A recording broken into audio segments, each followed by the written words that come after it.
The Battlefield franchise has been around for a long time. Battlefield 1942 launched all the way back in 2002, and with every following release, the franchise was growing, innovating, and it offered an FPS experience that at a time, no other game did. Especially in the multiplayer scene, all-out warfare with an emphasis on teamwork, several different classes, bigger maps that offered a unique sandbox experience.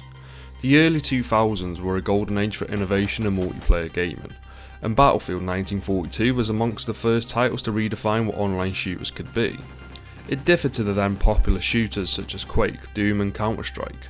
Battlefield 1942 had all-out warfare maps, 64-player lobbies, tanks, planes, destroyers, and that sandbox experience that Battlefield has become so well known for. That sandbox nature of its gameplay, where spontaneous moments like ramming a jeep full of explosives into a tank and killing a full tank squad quickly became the charm behind the game. Over time, the franchise iterated and evolved. Battlefield 2 introduced squad mechanics, commander roles and modern military settings. The Bad Company series added destructible environments and brought a humorous character-driven campaign. Battlefield 3 and Battlefield 4 brought the series into the modern generation with stunning graphics, more fluid animations and a robust multiplayer experience that has since defined what Battlefield is, and Battlefield 3 is still the best Battlefield game in my opinion. But these entries didn't just succeed, they also set a standard that people expected from a Battlefield game. Each game offered a depth, whether that was through the gun mechanics or master and vehicular gameplay. Roles were clearly defined through the class system: assault, engineers, support and recon. Teamwork almost felt essential if you wanted to do well and win games. Medics revived, well, sort of, this is Battlefield after all. Engineers repaired tanks and also destroyed them, and recon spotted enemies. Playing in a well coordinated squad or playing with your friends was when Battlefield was at its best. The magic of Battlefield wasn't just in the chaos, it was in the collaborative chaos. Even Battlefield 1, which was a risky move to cover the rarely explored World War I, was met with critical acclaim for its decent historical setting, design and atmosphere. Battlefield 5 was the first sign of Battlefield losing its way, with the entry being received rather negatively for many reasons. What the fuck is this? And Battlefield 5 was already a step in the wrong direction for many people. However, faith would be tested like never before with Battlefield 2042.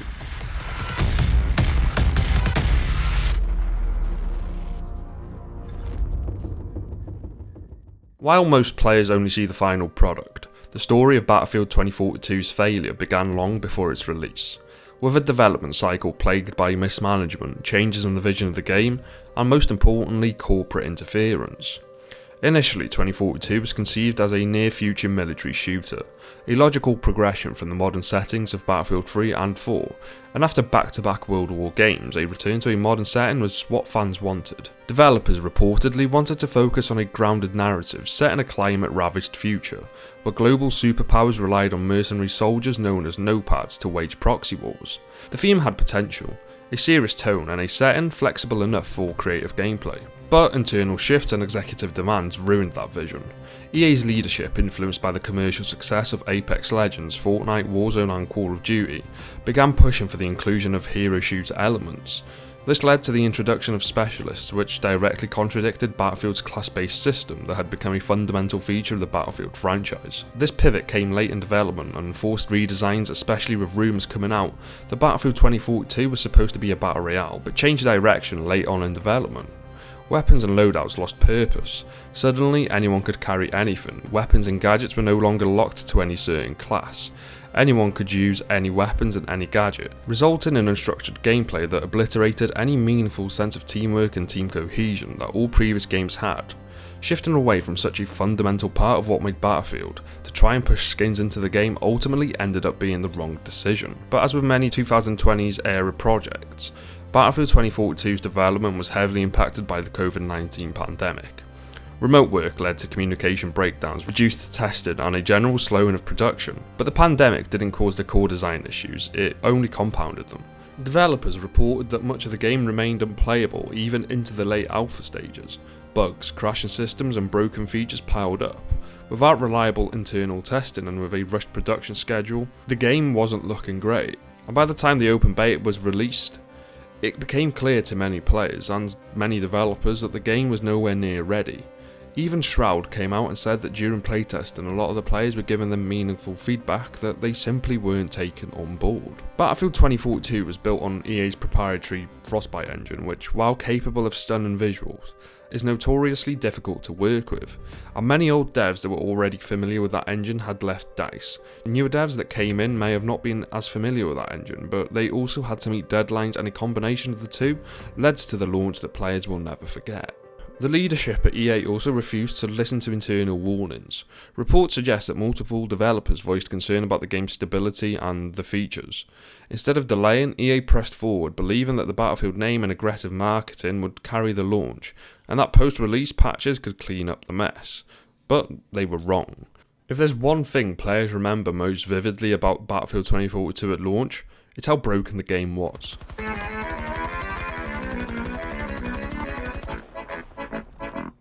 I'm sorry, I don't play video games that lie to me, you know?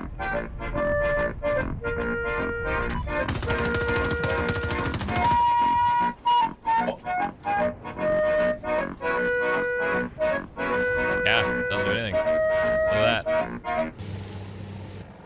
Can't even turn left or right. Don't be sad. This is just how it works out. This is what I expected. While every major AAA release today is expected to ship with a few bugs or performance hiccups, it's become the norm. 2042 went far beyond that. It was a technical meltdown, an embarrassment not just to DICE but to EA, and by extension the standards of the entire gaming industry. The launch version of 2042 was riddled with bugs, some funny ones, many infuriating and a few that were just game breaking. Players experienced enemies turning invisible, physics engine malfunctioning, characters being catapulted into the air for no reason, and vehicles clearly clipping through terrain. Gunfire and explosions sometimes lacked audio. Hit registration was wildly inconsistent and the mouse input was completely butchered on PC, making the game pretty much unplayable. Then there were the UI bugs, HUD elements disappearing mid-match, objectives not displaying properly, and kill feeds freezing or not even reporting what's happening. Players were frequently disconnected from servers or booted back to the main menu without any explanation. And it's not like these things hardly happened, they were happening near enough every game. The hovercraft glitch was actually one of my personal favourites. They could drive vertically up the side of buildings and park on rooftops and get in a sniper position. A lot of these bugs quickly became memes and signified just how bad the launch was. Now, Battlefield games have never really had a fantastic launch. Battlefield 4 suffered from awful server issues. Battlefield 3 wasn't without its flaws either, but none of those were to the scale of Battlefield 2042's. And even for players lucky enough to avoid major glitches, 2042 ran poorly across all platforms. On PC, frame rates were wildly unstable, even on high-end PCs. And even though 2042 had its technical issues, the most baffling aspect of the game at launch was just the stuff that was missing. The game lacked a scoreboard. A fucking scoreboard. I mean, every multiplayer shooter since the 1990s has had a scoreboard in it. Eventually it did come with a future update. I mean, well done. Voice chat was also absent. DICE initially justified this by arguing that most players used Discord, but that was a thin excuse. Voice chat is essential for communicating in public lobbies, and it's something that you just expect every multiplayer game to have now. Other missing features included a server browser, something that many players value a lot in the Battlefield community. Playing on the same server each time and seeing familiar people play actually offered a great sense of community, but also freedom and choice to what maps you wanted to play. Now, the removal of the server browser was mainly because of the inclusion of Portal. However, Portal was a missed opportunity and something I will talk about later. Persistent lobbies were also gone. A functional squad system was also gone, and you couldn't join, create, or even kick people from your squad anymore. And many other things were missing too.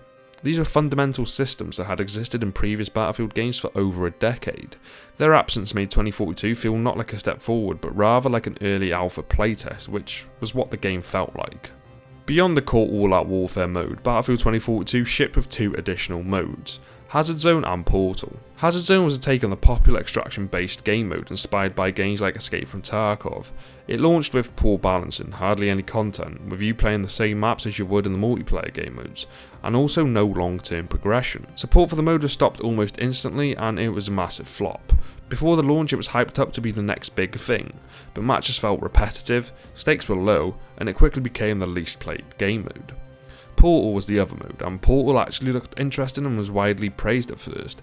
A sandbox tool that let players create custom games using assets from past Battlefield titles like BF 1942, BF3 and Bad Company 2. It was supposed to replace the server browser. Unfortunately, even Portal was affected by bugs, balance issues, and XP farm servers that were everywhere, and that forced DICE to severely limit custom experiences. Portal never reached its full potential, and it never offered what it promised. It could have been one of the best things Battlefield has introduced. It's a great idea, but the execution just wasn't there. Even the game's main selling point, 128 player lobbies, was a double-edged sword. While impressive in scale, the maps felt too big and too empty due to poor design. There was no substantial cover on these maps, with many just feeling like a barren wasteland. Moving from one objective to the other took longer, and chances were that you were going to get caught out in the open. DICE knew how to make good 64 player maps, they proved that already, but 128 was a different kettle of fish. Combat was often concentrated in small choke points, leading to a disjointed rhythm. The 128 player lobbies felt more like a gimmick and a market employed to draw people in, rather than a feature that was supposed to improve the franchise.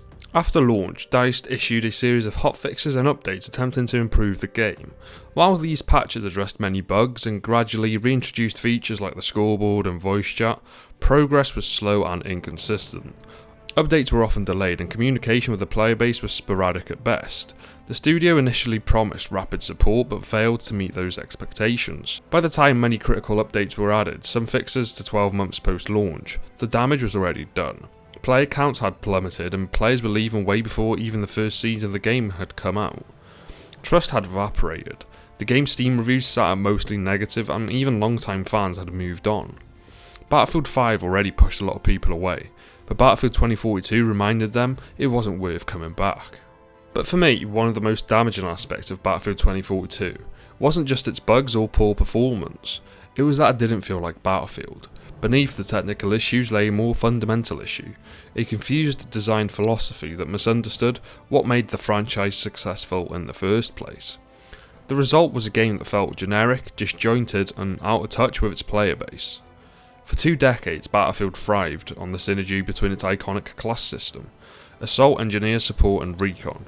These roles encouraged teamwork, and many players over the years had also established their own way of playing Battlefield.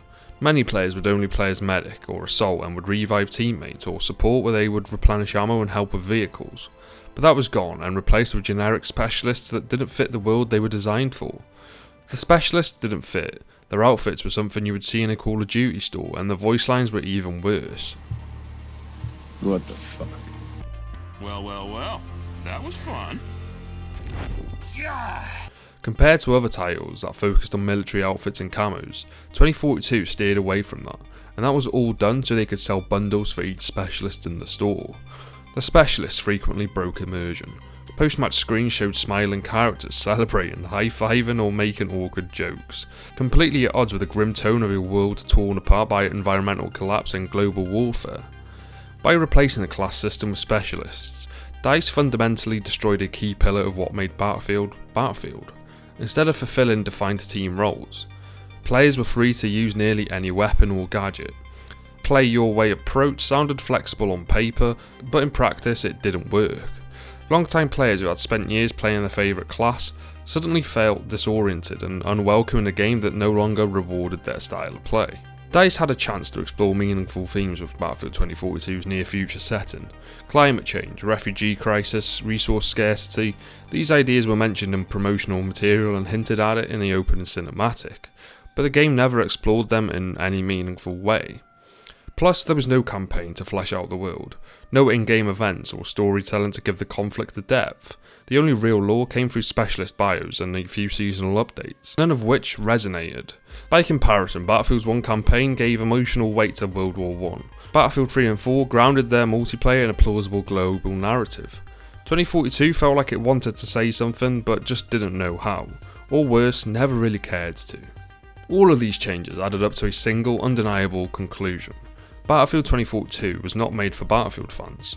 It was made for a hypothetical new audience, one that enjoyed hero shooters and monetized cosmetics. EA and DICE attempted to modernise the series by stripping away its soul, assuming that the name alone would carry interest. In trying to be something for everyone, Battlefield 2042 ended up being nothing for anyone. In the weeks following release, Battlefield 2042 experienced one of the most dramatic player drop-offs in modern gaming history. On PC, the game was losing tens of thousands of players daily. Within a month, its active player count had dropped by more than 70%, just a few months after launch. Older Battlefield titles, including Battlefield 5 and even Battlefield 1, saw higher concurrent player counts than 2042 did.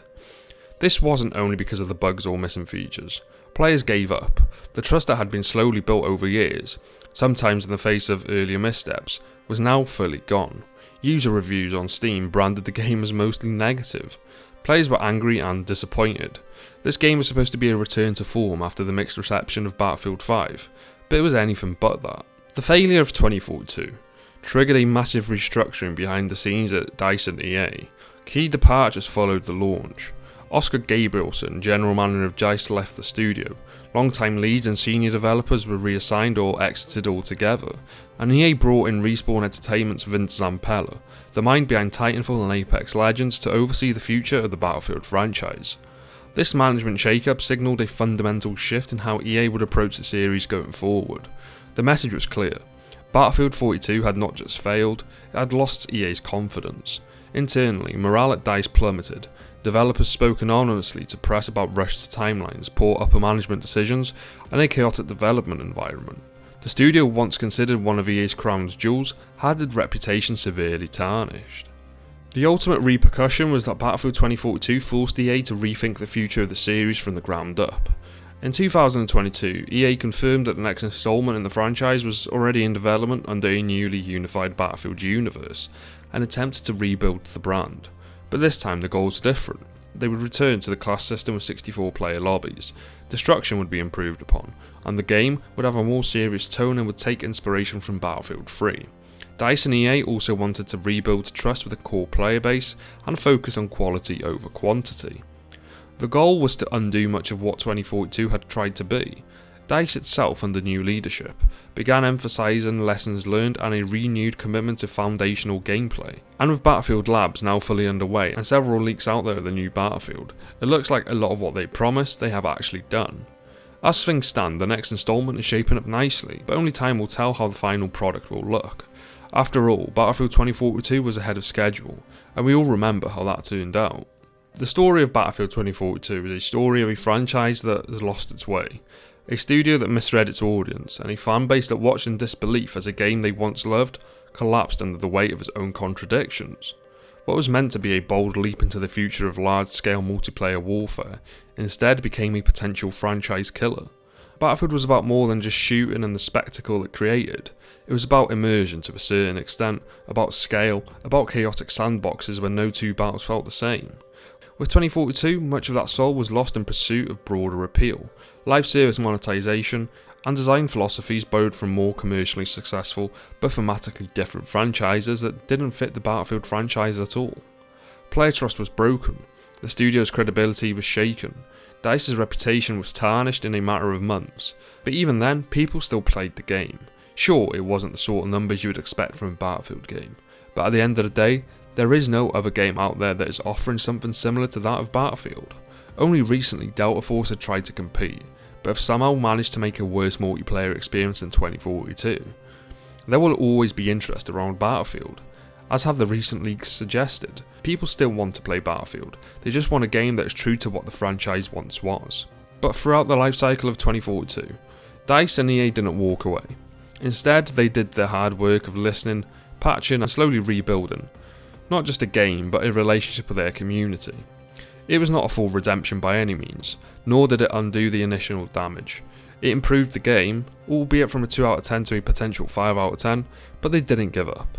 Not in the same way they did with Battlefield 5 for example. Now, as the franchise looks to the future under new leadership and a humbler vision, its legacy stands at a crossroads. One path leads to further decline, and another bad Battlefield game could be the final nail in the coffin. But the other path leads back to its roots, to the features and gameplay that people fell in love with over the decades.